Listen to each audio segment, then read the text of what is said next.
Welcome to Spotlight. I'm Liz Waid. And I'm Bruce Gulland. Spotlight uses a special English method of broadcasting. It is easier for people to understand no matter where in the world they live.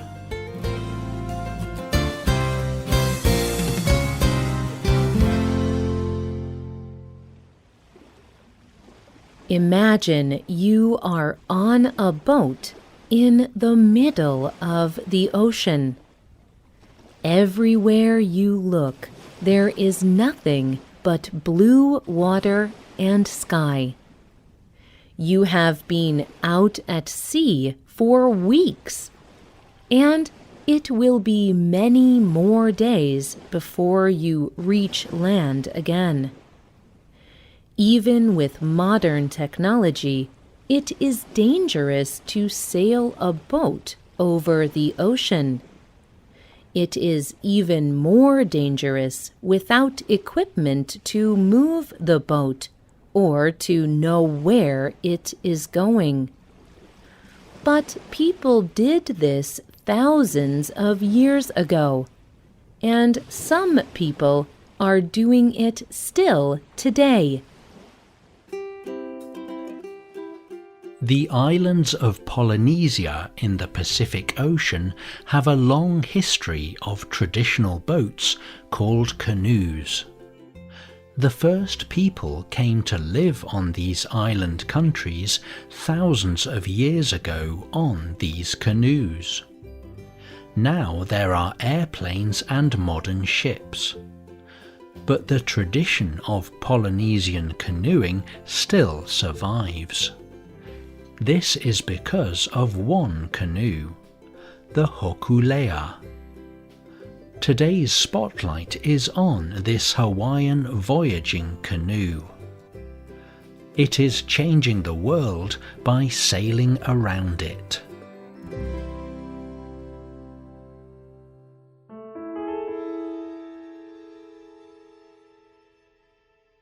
The story of the Hokule'a starts in the 1970s in Hawaii. The Pacific islands of Polynesia were becoming modern. People were forgetting their native culture. One thing people forgot was how to build and use traditional voyaging canoes. The voyaging canoe is a boat designed to travel far on long journeys or voyages. It is an important part of Polynesian culture. This kind of canoe was built simply and only with local materials. Bruce Blankenfield is a captain with the Polynesian Voyaging Society. In a video, he describes how a voyaging canoe can be so simple and so strong. If you took the canoe all apart, you just have all these pieces. What holds it all together? There is no glue.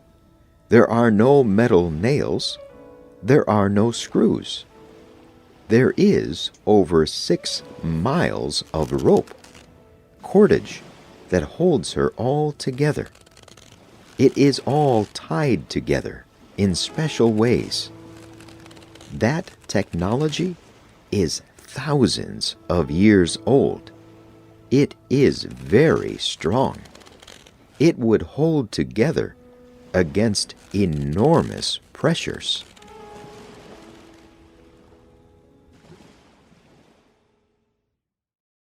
In the 1970s, there had not been any voyaging canoes for 600 years.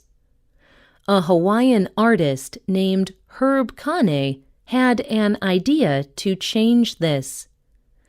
With 2 other men, he started the Polynesian Voyaging Society.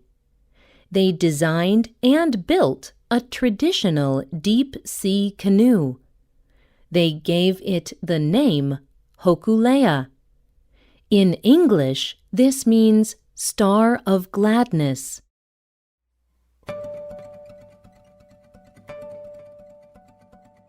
The Hokule'a has two main parts of the boat called hulls. Each hull is over 18 meters long. It has two large red sails. These are made of cloth. They catch the wind and help the boat to move. There is no electric motor. The canoe moves through the power of the sea and wind. Sometimes the people on it use wood paddles to move better through the sea. But the Hokule'a does not have a computer or radio. People on it do not use satellites, smartphones, or even maps. So, without modern technology, how do they know where they are sailing? Traditionally, Polynesian people sailed canoes using the art of wayfinding. This kind of navigation uses the natural environment around the boat to show the way. Navigators do not use compasses or maps. Instead, they use the stars, the wind, and the ocean to know which way to move the canoe. Nainoa Thompson was a navigator on the Hokule'a. He told the news organization NPR, "As a navigator, your job is to look at the shape of the ocean. You have to be on your feet and to be able to feel one wave when it comes through from one foot to another.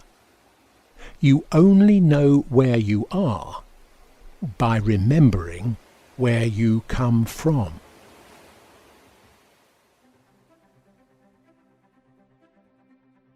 In the beginning, Thompson and others did not know how to sail a canoe using traditional wayfinding. But there was one man who did. His name was Mau Piailug. He lived on a tiny island in Micronesia. He agreed to teach people how to sail the Hokule'a. And in 1976, he led them on a very dangerous journey.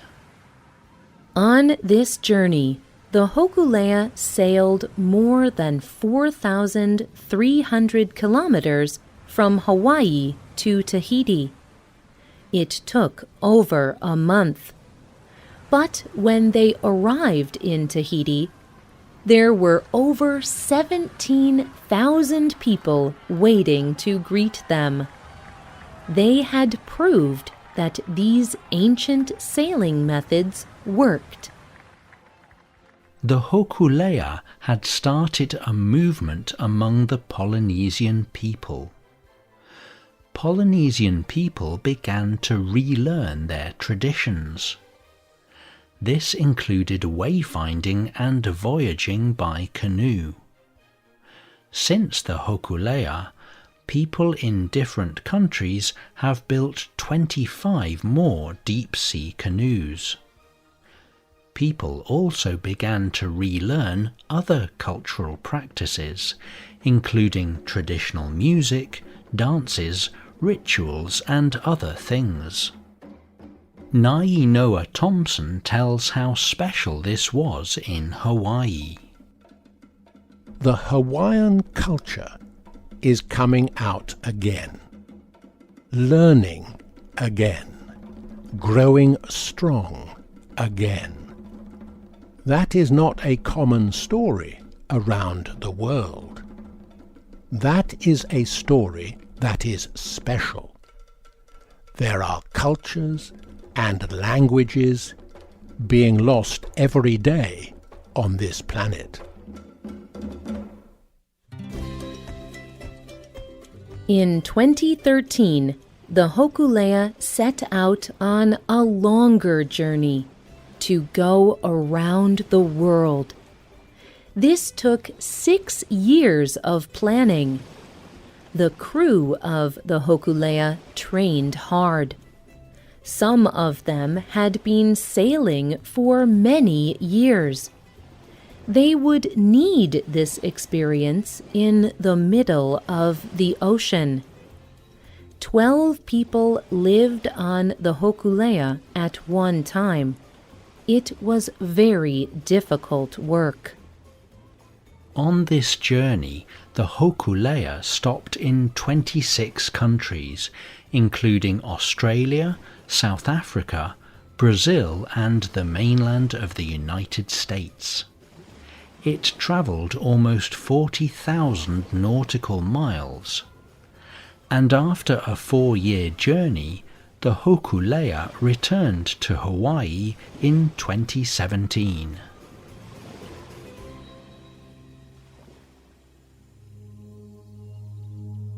The traditional ways of the Hokule'a do more than continue and protect Hawaiian culture. They also protect the Earth's natural environment. On its journey, Hokule'a traveled with a message: to take care of the Earth that we share. Billy Richards is a crew member on the Hokule'a. He explains in a video about Hokule'a's worldwide voyage why this message is so important. The people who came before us gave us this gift. It is our job to pass it on. It is our job to make sure that what our children receive is even better than what was given us. Are there traditions that your culture is losing? Are there efforts to protect them? What message would you share with the world? Tell us what you think. You can leave a comment on our website or email us at radio@radioenglish.net. You can also comment on Facebook at facebook.com/spotlightradio. The writer of this program was Rena Dam. The producer was Michio Ozaki. The voices you heard were from the United States and the United Kingdom. All quotes were adapted for this program and voiced by Spotlight. You can listen to this program again and read it on the internet at www.radioenglish.net. This program is called Hokule'a, Sailing for the World. Visit our website to download our free official app for Android and Apple devices. We hope you can join us again for the next Spotlight program. Goodbye.